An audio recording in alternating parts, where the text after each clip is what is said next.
Langkah apa yang bisa dilakukan pemerintah untuk kembali menegakkan ideologi Pancasila? Tidak hanya ASN, bahkan seluruh warga negara Indonesia. Untuk membahas lebih lanjut terkait survei, hampir 20% aparatur sipil negara tidak mendukung ideologi Pancasila telah hadir di studio Bapak Sudarmo, Dirjen Politik Pemerintahan Umum Kementerian Dalam Negeri. Pak Sudarmo, selamat pagi. Selamat pagi, Pak. Pak, bagaimana ini angkanya cukup menarik nih, 19,4 hampir 20% begitu. Kalau Kemendagri sendiri melihatnya ini seperti apa? Satu hal yang membahayakan atau memang satu hal yang biasa? Ya paling tidak begini, hasil survei itu memang harus kita tindak lanjutin ya. Walaupun mungkin akurasi dari hasil survei ini kan kita juga belum bisa memastikan. Tetapi barangkali dari hasil survei ini tentunya harus kita jadikan untuk koreksi. Kita jadikan untuk evaluasi bagi aparatur sipil negara atau PNS.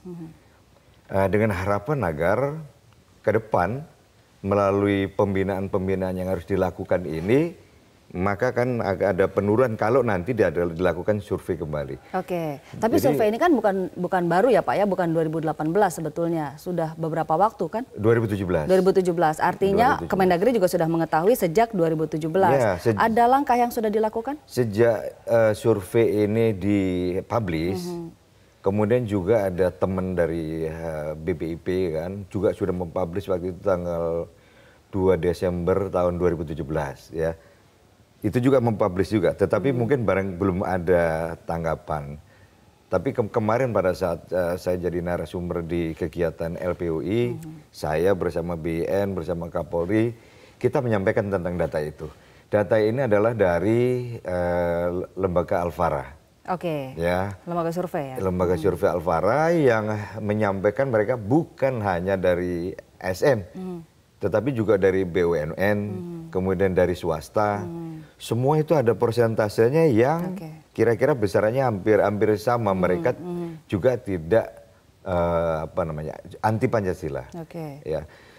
Oleh karenanya kita dari Kementerian Energi sudah melakukan berbagai langkah-langkah dalam rangka untuk pembinaan. Kan pembinaan ini sudah... Oke, persisnya apa Pak langkah-langkah pembinaan yang dilakukannya? Jadi ini masing-masing pimpinan atau masing-masing komponen yang ada di Kementerian Dalam Negeri ini melakukan berbagai kegiatan melalui upacara setiap hari Senin. Ini wajib hukumnya untuk upacara setiap hari Senin. Inilah salah satu bagian ya, bagian dari penguatan terhadap nilai-nilai Pancasila, penghormatan terhadap bendera. Kemudian yang kedua melalui kegiatan outbound yang di dalamnya ada kegiatan-kegiatan yang merupakan implementasi dari nilai-nilai Pancasila. Nah itu dilakukan. Kenapa?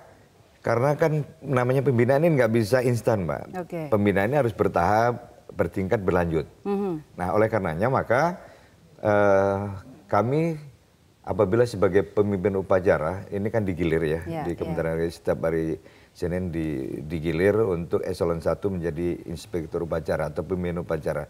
Maka itulah yang terus kita sampaikan, bagaimana PNS atau ASN ini taat terhadap kewajiban. Kalau dulu Pak ada penataran P4 nih, apakah ke depan Kemendagri juga akan mengusulkan itu untuk dihidupkan kembali? Ya, barangkali ini harus menjadi pembahasan bersama bahwa mungkin perlu untuk PNS ini, bagi yang mereka mau naik jabatan, ini kembali dilakukan penataran. Penataran untuk, kalau dulu P4 ya, sekarang mungkin namanya apalah, tapi yang jelas mereka mengingat kembali, pencerahan kembali terhadap pengamalan, penghayatan terhadap nilai-nilai yang ada di dalam Pancasila. Ini untuk pegawai, Mbak. Barangkali juga mungkin di dalam rekrutmen. Ya kan kalau rekrutmen ini kan wewenangnya Menpan RB. Nah salah satu mungkin ini perlu juga lah ya, ada kalau dulu ada Letsus. Nah, maka ini juga perlu dilakukan Letsus untuk... apakah artinya Bapak menyatakan bahwa rekrutmen ASN selama ini terlalu longgar begitu, sampai ada kebobolan 19,4% yang ASN saja? Ya mungkin menurut saya kan itu, kan kita sekarang kan kalau seleksi atau rekrutmen di PNS ini, kan melalui tes TKD, yaitu tes TKD itu hanya 3 materi, kemudian begitu lolos langsung dari masuk materi dari masing-masing kementerian, ya kan, tanpa ada kita melakukan pengecekan terhadap bagaimana calon PNS yang bersangkutan, khususnya terkait dengan masalah penguatan atau pemahaman terhadap nilai-nilai di Pancasila. Ini yang tadi Bapak sebut sebagai litsus itu kah? Iya, iya kan kalau dulu kan dilakukan itu. Oke, sekarang tidak. Kan sudah tidak ada lagi kan. Sekarang kan sudah anti orde baru. Ya, walaupun orde baru itu dulu juga bagus, tapi kan kita sekarang ini sudah menghilangkan hal yang sebetulnya di orde baru itu sudah bagus. Oke, berarti kita akan menghidupkan kembali usulan Anda begitu, litsus dalam penerimaan ASN. Saya pikir kalau disetujui, ya apa salahnya gitu lah. Ini kan dalam rangka untuk membuat soliditas antara PNS itu sendiri. Yang kedua, bagaimana kalau sekarang PNS saja kaitan dengan moral, ini kan kaitan dengan moral dan mental, karakter, ya kan? Ini karakter yang memang harus dimiliki begitu besarnya PNS, kemudian ada degradasi, ada penurunan. Artinya ini tidak sebentar dong Pak, bisa sampai angka 19,4 ini begitu kan? Ya kan kita lihat survei ini kan dimungkinkan dari sumber-sumber itu dari ASN atau PNS yang selama ini juga mungkin lewat dari pengawasan, ya, atau ini kan random, ya, survei ini kan random di 6 kota ya. Ya, jadi juga tidak tahu siapa namanya, tidak tahu golongannya kan, tetapi barangkali hasil inilah. Ini merupakan evaluasi, ya kan? Evaluasi untuk kita semua. Bagaimana sekarang para pimpinan dari PNS ini bisa menyikapi terhadap hasil survei tadi. Dari survei terungkap nggak apakah yang anti Pancasila ini terkait dengan ormas tertentu misalnya? Tidak. Kalau kita lihat dari indikator-indikator atau parameter yang digunakan dari Alfara itu tidak ada kaitannya dengan ormas.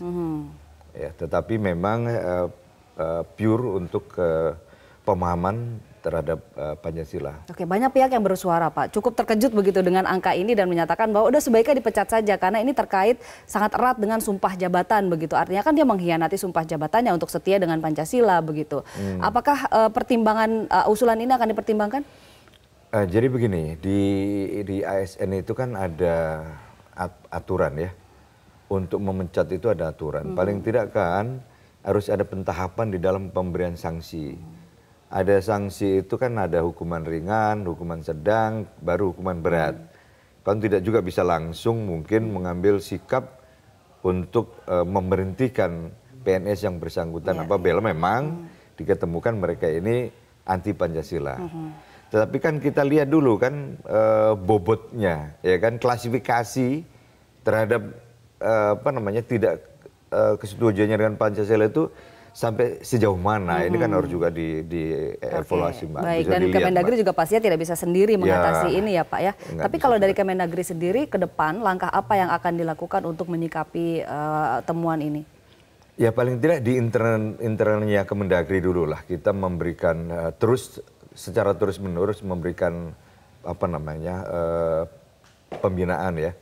Pembinaan bagi seluruh PNS atau ASN yang ada di jajaran Kemendagri, baik itu di pusat, di pemerintah provinsi maupun kabupaten kota.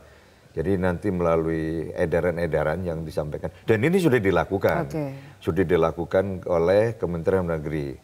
Artinya memerintahkan kepada provinsi, kabupaten, kota untuk melakukan pembinaan terhadap penguatan.